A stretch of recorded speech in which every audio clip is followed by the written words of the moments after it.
할렐루야. 오늘도 좋은 날입니다. 좋으신 하나님께서 여러분과 함께 하십니다. 하나님과 함께 할 때 여러분 평안하십시오. 담대하십시오. 그리고 형통하십시오. 스코틀랜드의 역사가인 토마스 칼라일이 이런 말을 했다고 합니다. 역경을 극복하는 사람이 100명이라면 번영의 시절에 잘 처신하는 사람은 1명에 불과하다. 무슨 뜻입니까? 진정한 위기는 고난의 순간이 아니라 번영의 때에 찾아온다는 것입니다.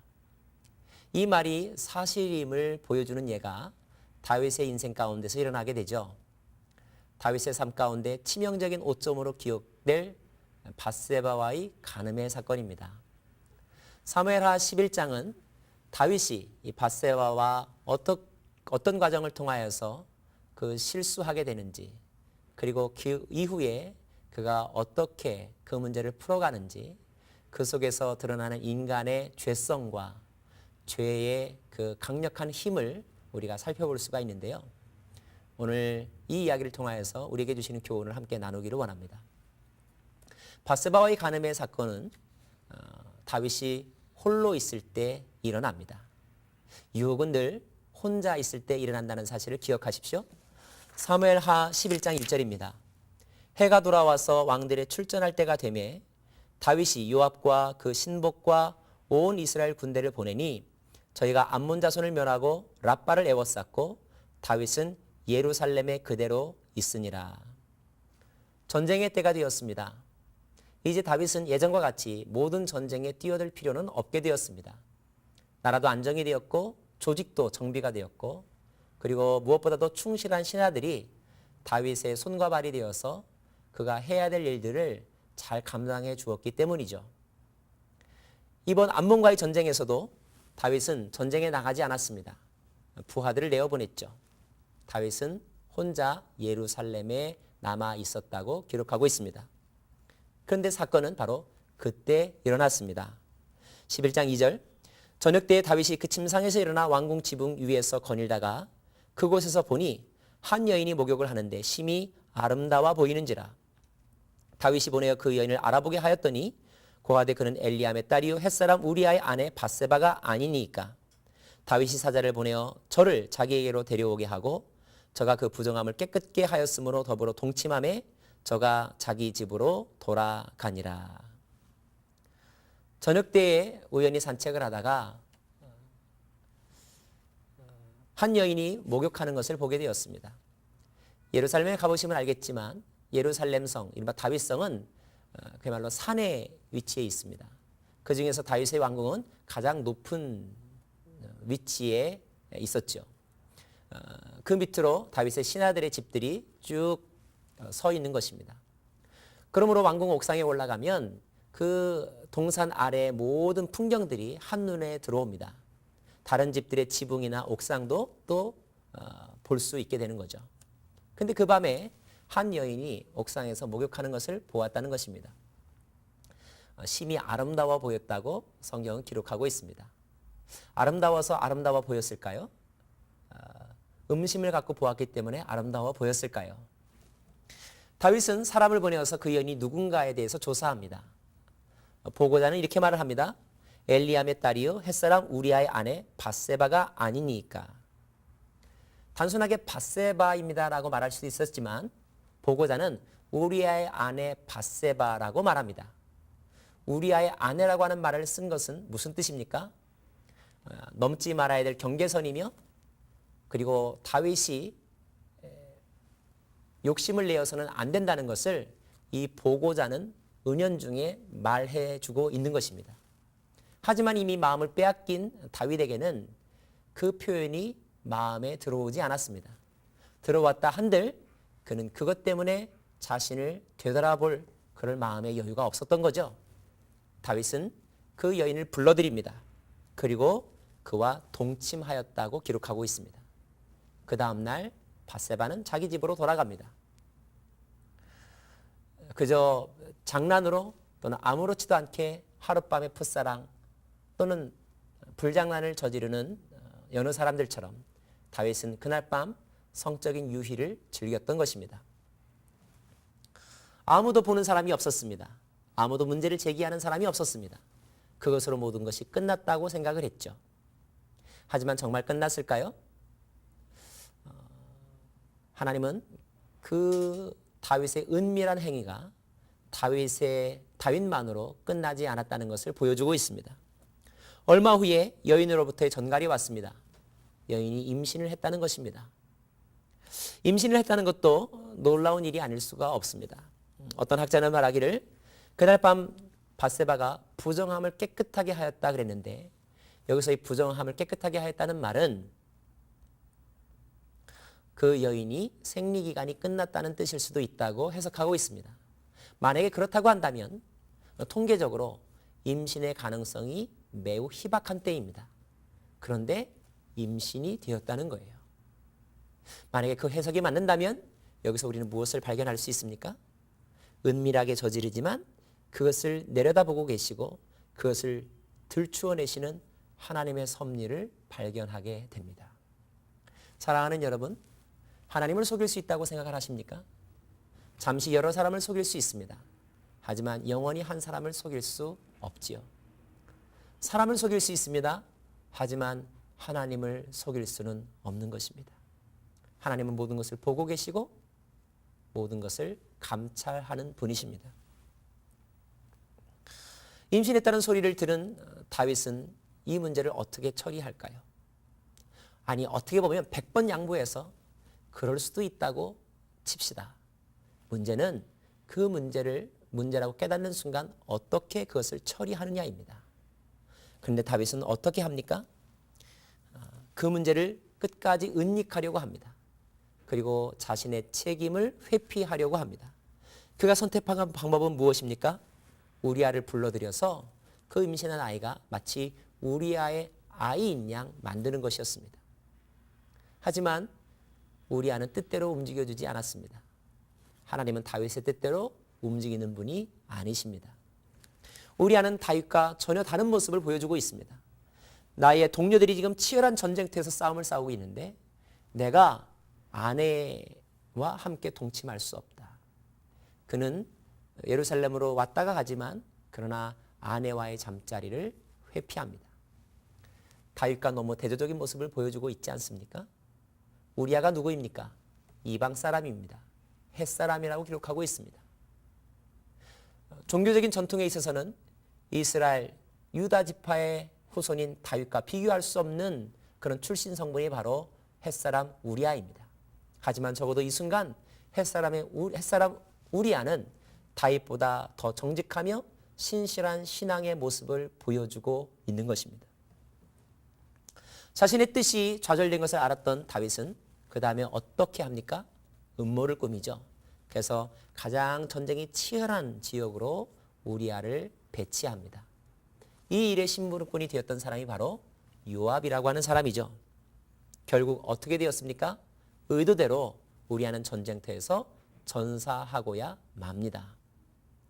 우리아가 죽었다는 이야기를 들었을 때 다윗의 반응이 너무 가증스럽습니다. 사무엘하 11장 25절이 다윗의 마음을 드러내주고 있는데요. 다윗이 사자에게 이르되 너는 요압에게 이같이 말하기를 이 일로 걱정하지 말라. 칼은 이 사람이나 저 사람이나 죽이니라. 우리아가 죽었다는 이야기를 들었을 때에 우리아의 죽음으로 인하여서 요압이 안타까워한다는 모습을 들었을 때에 다윗은 괜찮다. 어차피 전쟁에서는 사람이 죽게 마련이다. 라고 말하면서 끝까지 태연한 척, 그리고 그것으로 더 이상 문제가 지속되지 않기를 바라는 마음을 표현합니다. 인간이 어디까지 완악해질 수 있는지, 그리고 인간이 어디까지 자기중심적이 될 수 있는지를 보여주는 그런 모습이라고 볼 수가 있습니다. 놀랍지 않습니까? 성군 다윗에게서 우리는 이러한 모습을 볼 수 있다는 것이 너무나 놀랍습니다. 하지만 바꿔서 생각해 보면 이것은 전혀 놀라운 일이 아닙니다. 왜냐고요? 인간이 본래 그러한 존재이기 때문에 그렇죠. 부끄러운 이야기지만 우리는 매스컴이나 사회면 기사를 통하여서 내노라는 어떤 영적인 지도자가 성적인 부도덕한 일을 저질러서 뉴스의 중심이 되는 그런 일들을 보게 됩니다. 우리는 그런 뉴스를 볼 때마다 어떻게 이럴 수가 있나라고 생각을 하죠. 그런데 그것이 바로 인간인 것입니다. 그것이 바로 인간을 넘어뜨리려고 하는 사단의 능력이고 사단의 전략의 무서움이라는 것이죠. 그렇다고 그래 인간은 다 그래 그냥 넘어갈 수 있을까요? 하나님은 그것을 원치 않으십니다. 하나님이 이것을 드러내시고 다윗을 다시 한번 다루기를 원하셨죠. 어떻게 그를 다루셨습니까? 성경은 하나님이 이 일을 매우 싫어하셨다고 기록하고 있습니다. 사무엘하 17장 27절입니다. 그 장사를 마침에, 장사를 마쳤다는 것은 우리아가 죽은 것에 대해서 장사를 마쳤다는 것을 의미합니다. 다윗이 보내어 저를 궁으로 데려오니 저가 그 처가 되어 아들을 낳으니라. 다윗의 소위가 여호와 보시기에 악하였더라. 우리아가 죽자 다윗은 밧세바를 자기 궁으로 불러들입니다. 그런데 그것이 여호와 보시기에 매우 악한 행동이었다는 것입니다. 겉으로 보기에는 모든 상황이 끝났습니다. 다윗은 이제 초조해하거나 불안해하지 않을 수 있습니다. 완벽한 범죄가 이제 끝난 것입니다. 그러나 정말 그럴까요? 다윗은 그 때문에 발 뻗고 편하게 잠을 잘 수 있었을까요? 적어도 우리가 시편을 통하여 묵상해 보면 다윗이 그렇게 겉으로는 완벽하게 문제를 수습했지만 그러나 그의 영혼은 절대 편안하지 않았다는 것을 우리는 보게 됩니다. 시편 32편 그 시가 다윗의 마음을 우리에게 전해주고 있죠. 허물의 사함을 얻고 그 죄의 가리움을 받는 자는 복이 있도다. 마음에 간사가 없고 여호와께 정죄를 당치 않는 자는 복이 있도다. 내가 토설치 아니할 때에 종일 신음함으로 내 뼈가 쇠하였도다. 주의 손이 주야로 나를 누르시오니 내 진액이 화하여 여름 가물의 마름같이 되었나이다. 내가 이르기를 내 허물을 여호와께 자복하리라 하고 주께 내 죄를 아뢰고 내 죄악을 숨기지 아니하였더니 곧 주께서 내 죄의 악을 사하셨나이다. 무슨 말입니까? 다윗은 한순간도 그의 영혼이 안식을 취할 수가 없었다는 것입니다. 이것이 바로 죄의 결과입니다. 이와 같은 겉으로 보기에는 이 일은 이제 완전히 끝난 것 같습니다. 하지만 그가 끝났다고 생각하는 그 순간부터 하나님은 이 일을 시작하셨습니다. 어떤 일을 시작하셨죠? 다윗의 죄를 드러내시며 다윗이 하나님께 돌아오도록 하나님은 작업을 시작하신 것입니다. 그 하나님의 일을 하는 통로가 되었던 사람은 바로 나단이라고 하는 선지자입니다. 사무엘하 12장 1절입니다. 여호와께서 나단을 다윗에게 보내시니 와서 저에게 이르되 한 성에 두 사람이 있는데 하나는 부하고 하나는 가난하니. 여호와께서 나단 선지자를 다윗에게 보내셨습니다. 왜 보내셨을까요? 하나님은 다윗을 다시 한번 다루고 계신 것입니다. 나단 선지자는 와서 한 스토리를 이야기합니다. 부자와 가난한 사람이 이야기를 하죠. 부자가 있었는데 손님이 왔다. 근데 그 손님을 대접하기 위해서 가난한 사람의 소유를 빼앗아서 그 부자 손님을 대접했다 하는 것이 이 스토리의 내용입니다. 이 이야기를 듣던 다윗은 자기도 모르게 그 이야기에 몰입하게 되었고 그리고 흥분하게 되었습니다. 그래서 어느 순간 다윗이 크게 화를 내면서 말을 하죠. 내가 여호와의 사심을 가리켜 맹세하노니 이 일을 행한 그 사람은 마땅히 죽을지니라. 저가 불쌍히 여기지 않고 그 일을 행하였으니 그 양새끼를 4배나 갚아 주어야 하리라. 이야기를 듣다가 다윗은 흥분하고 있는 것입니다. 그리고 그 일을 재판하고 있어요. 그런데 바로 그 순간 나단 선지자는 하나님께서 다윗에게 주고자 하는 말씀을 선언합니다. 그것이 무엇입니까? 12장 7절입니다. 나단이 다윗에게 이르되 당신이 그 사람이라. 당신이 그 사람이라. 당신이 바로 그 사람이라는 것입니다. 그 사람이 바로 당신이라는 것입니다.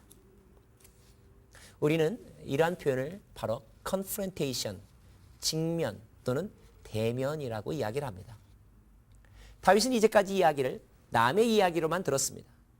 그리고 제3자의 입장에서 감정을 이입하여 같이 흥분했던 것이죠. 그러나 다윗도 모르고 있었던 것이 있었는데 그것은 다윗이 흥분했던 그 사람은 바로 사실은 다윗 자신이었다는 것입니다. 심리적인 용어로 이것을 바로 투사라고 말을 합니다. 이런 투사의 모습은 우리 주변에서 자주 볼 수가 있습니다. 우리가 신문 사회면에 등장하는 많은 부정적인 사건의 주인공들을 보면서 우리는 막 흥분하죠. 아니 어떻게 세상에 이럴 수가 있을까? 이런 나쁜 놈들 흥분합니다. 그런데요, 정확하게 살펴보면 왜 흥분할까요? 흥분한 이유는 그 사람이 바로 나의 모습을 대신해주고 있기 때문에 그렇습니다. 근데 대부분의 사람은 그 사람이 나인 줄 모릅니다. 사실은 나에 대해서 내가 책망해야 되는데 자기 자신에 대해서 그 죄를 받아들이거나 또는 그것에 대해서 책임을 묻는 것을 회피하려고 하죠. 그리고 다른 사람의 행위를 대신하여 비난하고 책망하는 것입니다. 스스로 속는 것이라고도 볼 수가 있죠. 근데 그런 비난과 그런 흥분은 전혀 사회를 변화시키지도 못하고 사람을 바꾸지도 못합니다. 많은 사람들이 사회 정의를 부르짖으면서 이러한 사회가 되어야 한다고 강하게 데몬스트레이션 하죠. 하지만 세상이 그런 사람들에 의해서 변하던가요? 먼 훗날 그 사람이 그 자리에 올라가면 예전보다 더한 부도덕한 일을 저지르는 것을 많이 보게 됩니다. 흥분하는 것, 비난하는 것, 도덕적인 판단을 하는 것, 이것은 단지 종교인들이 하는 것입니다. 종교인은 세상을 바꿀 수가 없습니다. 세상은 신앙인에 의하여서 바뀌어지는 것입니다. 신앙인이란 어떤 사람을 의미할까요? 적어도 오늘 말씀과 관련지어 보면 모든 사건을 나에게 적용하는 사람, 말씀을 내 삶에 대면하는 사람, 그래서 자신의 변화를 결정하고 선택하고 소망하는 사람, 이러한 사람들이 바로 신앙인인 것입니다. 나단 선지자는 흥분하는 다윗에게 당신이 종교인이 되어서는 안 되고 신앙인이 되어야 한다고 그로 하여금 직면하게 만들었던 거죠. 어떤 사람이 이렇게 대놓고 나의 잘못을 이야기하면 크게 두 가지 반응이 있다고 합니다. 너무 갑작스럽게 자신의 실체가 드러나게 되었을 때 사람은 흥분하게 되고 그래서 돌을 집어서 그 사람의 입을 막아버리는 거죠.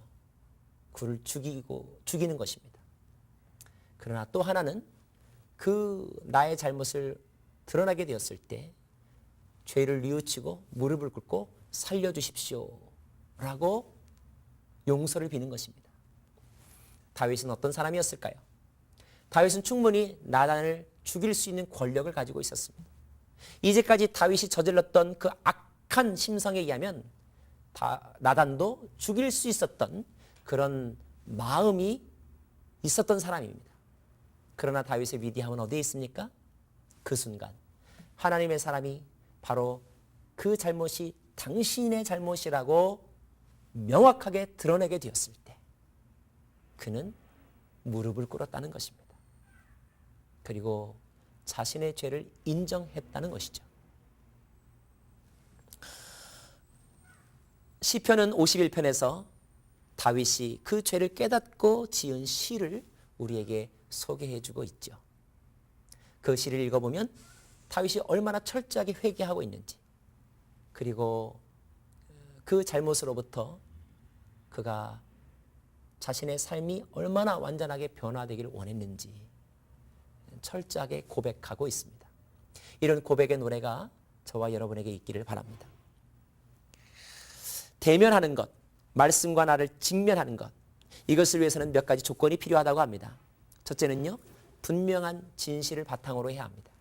만약에 우리가 누군가에게 예언자적인 사명을 감당하려고 할 때 정확하지 않은 근거를 가지고 충고한다면 오히려 반발심을 더 불러일으키겠죠.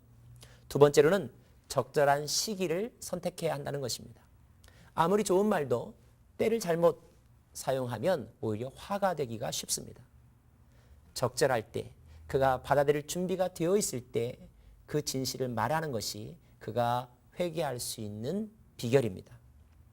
세 번째, 지혜로운 말을 사용해야 합니다. 나단은 정말로 하나님의 사람이었던 것 같습니다. 하나님이 주신 지혜로 처음부터 다윗에게 이렇게 다짜고짜 다윗의 잘못을 지적했다면 어쩌면 다윗이 용서를 빌지도 않고 끝까지 부정하면서 나단을 죽였을지도 모를 일입니다. 하지만 나단은 서두르지 않았고 성령께서 주시는 지혜대로 그에게 할 말을 정확하게 그리고 지혜롭게 했다는 것을 우리가 보게 되죠. 또 한 가지, 두려움이 없는 용기가 필요합니다. 감히 왕에게 이런 말을 할 수 있다는 것. 고양이 목에 방울을 다는 것이 누구에게나 필요하고 바라는 것이지만 정말로 그 목에 방울을 달 쥐가 어디 있을까요? 그런 점에서 나단은 매우 용기 있는 사람이라고 말할 수가 있습니다. 분명한 진실과 적절한 시기와 지혜로운 말과 두려움이 없는 용기가 함께 조화를 이룰 때 우리는 말씀과 만나게 되어 있고 말씀 안에서 깨어지게 되는 것입니다. 다윗은 진정으로 회개했을까요? 진정으로 그 사람이 회개했는지 안 했는지를 나타내는 몇 가지 증거들이 있습니다. 첫째, 그가 솔직하게 자신의 잘못을 인정했는가. 어떤 사람은 솔직하게 인정하는 것 같으면서도 어떠한 부분은 꼭 빼어놓고 부분적으로만 인정하는 사람들이 있습니다. 솔직한 시인이 필요하고요. 두 번째, 죄로부터 돌아서려고 하는 의지가 있어야 합니다. 세 번째, 깨어지고 겸손한 마음이 있어야 하고요. 네 번째, 하나님의 용서에 대한 철저한 믿음이 있어야 합니다. 솔직한 시인과 죄로부터 돌아서려고 하는 의지와 깨어지고 겸손한 마음과 하나님의 용서에 대한 믿음이 있을 때 그 회개는 진정한 회개라고 말할 수 있는 것입니다. 다윗, 그는 매우 수치스러운 죄를 저질렀지만 그럼에도 불구하고 다윗이 위대한 것은 그가 선지자를 통하여 전해지는 하나님의 말씀과 직면하게 될 때 인정하고 죄로부터 떠나기를 결단하고 하나님의 용서를 의지했다는 것입니다. 사랑하는 성도 여러분, 할 수만 있다면 범죄의 자리에 자기를 내어놓지 마십시오. 그러나 어쩔 수 없이 부득이하게 실수하고 죄를 저질렀다면 하나님께서 여러분에게 말씀하실 때에 설교를 통하여 책을 통하여 하나님의 사람을 통하여 충고하실 때에 부정하지 마시고 무릎을 꿇으시고 마음을 찢고 옷을 찢고 회개하시고 하나님의 용서를 구하시길 바랍니다.